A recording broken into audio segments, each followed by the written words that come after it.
જવાહર નવોદય વિદ્યાલય પ્રવેશ પરીક્ષા 2026-27નું રિઝલ્ટ જાહેર થઈ ગયું છે.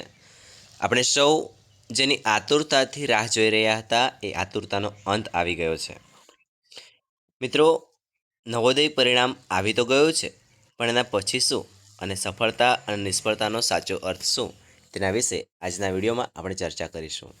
નમસ્તે મિત્રો, હું અનિલ સર સાયંકાલ શિક્ષા અભિયાનની આપણી આ યુટ્યુબ ચેનલમાં આપ સૌનું હાર્દિક સ્વાગત કરું છું.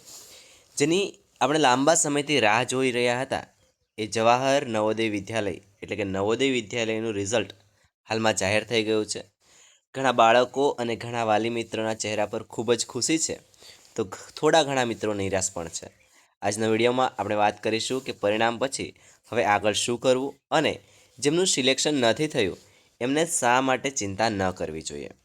તો સૌપ્રથમ તો જે બાળકોનું નામ આ મેરિટ લિસ્ટમાં આવ્યું છે અને જે બાળકો નવોદય માટે પસંદગી પામ્યા છે એવા તમામ બાળકોના માતા પિતાને ખૂબ ખૂબ અભિનંદન.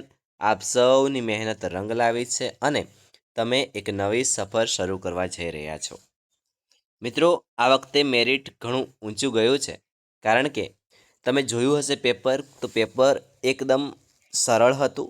એ ગણિત હોય, ભાષા હોય કે આકૃતિ હોય, જો તમારા બાળકને 70 અથવા 70 કરતાં વધારે 80, 85, 90 અથવા 90ની આસપાસ માર્ક્સ આવ્યા હોય છતાંય સિલેક્શન ન થયું હોય તો એનો અર્થ એ નથી કે તમારું બાળક નબળું છે, તમારા બાળકનું પરિણામ સારું નથી. તમારા બાળકનું પરિણામ ખૂબ સારું છે, પણ જો થોડા ઘણા કારણોસર થોડા ઘણા માર્ક્સ માટે જો મેરિટમાં નામ આવતા રહી ગયું છે તો મિત્રો ચિંતા કરવાની જરૂર નથી, ગભરાવાની જરૂર નથી. હા, ખાસ અગત્યની વાત મિત્રો, જો તમે હજુ પણ તમારા બાળકનું રિઝલ્ટ ના જોયું હોય, તમારા બાળકનું નામ મેઇન પીડીએફમાં એટલે કે પ્રોવિઝનલ મેરિટ લિસ્ટમાં આવ્યું છે કે નહીં, તમારું બાળક આજે મેરિટ યાદી બહાર પડી છે એમાં એનું સિલેક્શન થયું છે કે નહીં એ જાણવું હોય તો પ્લે સ્ટોર પર જઈ અને આપણી એપ્લિકેશન છે અનિલ સર ક્લાસીસ કરીને, આ એપ્લિકેશન પર તમે જોશો તો તમને ત્યાં બધી જ પીડીએફ અપલોડ કરેલી, પણ ક્યાં જવાનું છે તો પ્લે સ્ટોરમાં જઈ અને સર્ચ કરવાનું છે અનિલ સર ક્લાસીસ. જો તમને કદાચ પ્લે સ્ટોરમાં ઉપર એપ્લિકેશન ના જોવા મળે તો તમે મને મારા નંબર ઉપર મેસેજ કરશો તો હું તમને આની પીડીએફની લિંક મોકલી આપીશ, આ એપ્લિકેશનની લિંક મોકલી આપીશ. મિત્રો, મારો નંબર છે 76 23 98 15 16. હવે તમને એમ થાય કે આ જે પીડીએફ છે અથવા આ એપ્લિકેશન ડાઉનલોડ કરીશું તો અમને શું મળશે, તો મિત્રો આપણે ખાસ જણાવી દઉં કે જ્યારે તમે એપ્લિકેશન ડાઉનલોડ કરી લોગિન કરી અને જશો ત્યારે તમારે ડાબી બાજુ 3 ટપકા આપેલા હશે, એ બાજુ જશો અને ત્યાં તમે ફ્રી મટીરિયલ પર ક્લિક કરશો. ક્યાં? આ ફ્રી મટીરિયલ પર ક્લિક કરશો એટલે તમને એક આવું પેજ ખુલશે, જેમાં તમને મળશે સૌથી પહેલાં તો જે રિઝલ્ટ છે, નવોદયનું રિઝલ્ટ છે, દાહોદ જિલ્લાનું નહીં પણ મેઇન પીડીએફ પણ અહીંયા જ અપલોડ કરેલી છે આપણે, તો એની પીડીએફ મળી જશે. સાથે સાથે તમને જોવા મળશે કે સીઈટીનું રિઝલ્ટ જે છે તે તમારા બાળકે સીઈટીની પરીક્ષા આપી હોય અને એને કેટલા માર્ક્સ આવ્યા છે એ જોવું હોય તો એ પણ તમને અહીંયા મળી જશે. સાથે સાથે ઘણા બધા વાલી મિત્રોના એ પ્રશ્ન હતા કે સર અમને શાળાઓ ગુજરાતમાં કઈ કઈ સીઈટીની શાળાઓ આવેલી છે, તો શાળાઓનું આખું લિસ્ટ અહીંયા મળી જવાનું છે તમને.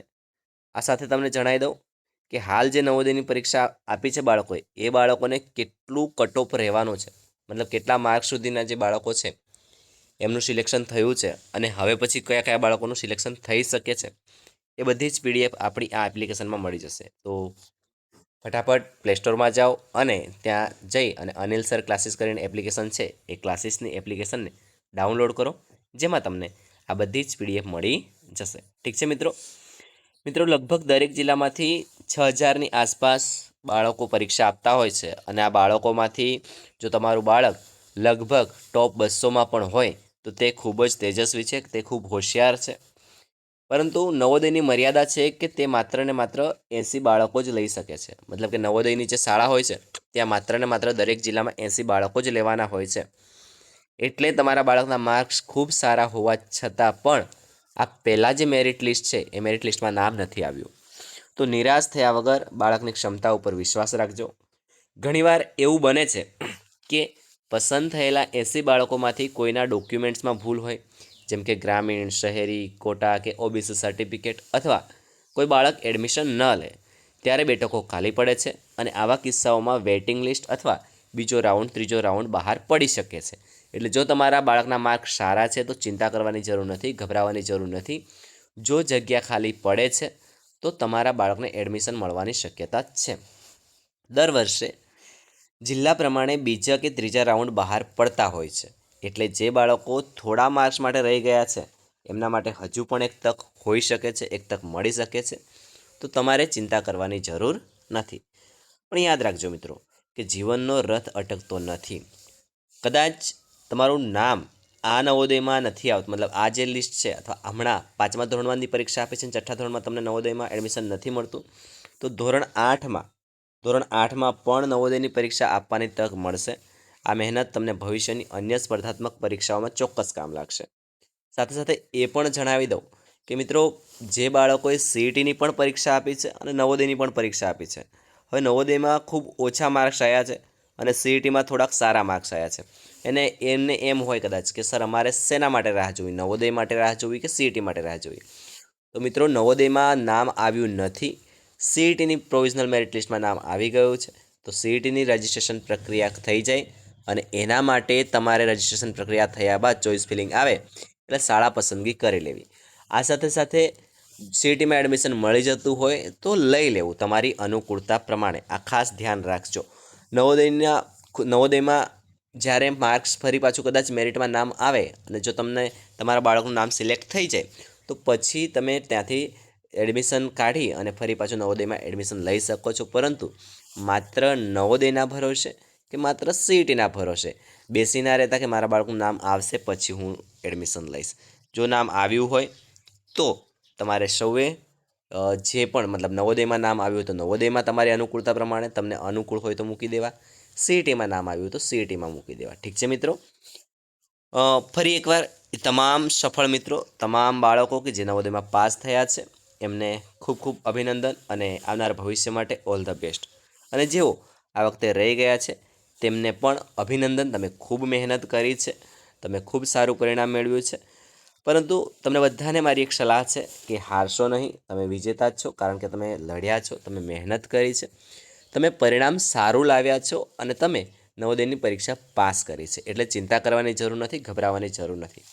મહત્ત્વના મુદ્દાઓ મિત્રો કે આ વખતે પેપર સરળ હોવાના કારણે આ વખતે મેરિટ ઊંચું છે. સીઈટીમાં તમે જોયું મેરિટ નીચું છે.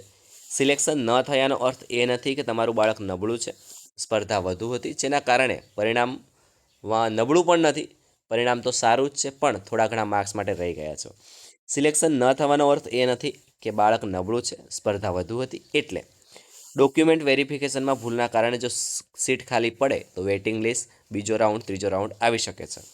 ધોરણ 8માં તમે ફરી નવોદયની પરીક્ષા આપી શકશો, એના માટે તમારા પાસે એક તક રહેલી છે.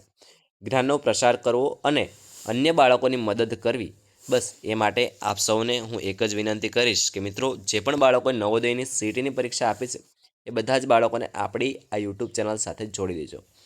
વધુ માહિતી માટે અન્ય કોઈ પણ માહિતી જોઈતી હોય તો અથવા એપ્લિકેશન ડાઉનલોડ ના થતી હોય તો તમે નીચે આપેલા મારા નંબર ઉપર મેસેજ કરી શકો છો. મારું નામ છે અનિલ સર અને મારો મોબાઈલ નંબર છે 76 23 98 15 16. મિત્રો, જો આ વિડીયો તમને ઉપયોગી લાગ્યો હોય, ગમ્યો હોય તો લાઈક કરજો, શેર કરજો અને સાથે સાથે આપણી યુટ્યુબ ચેનલને સબસ્ક્રાઈબ કરવાનું ભૂલતા નહીં. ઠીક છે? મળીએ ફરી એક નવા વિડીયો સાથે. ત્યાં સુધી જય હિન્દ, જય ભારત, ધન્યવાદ.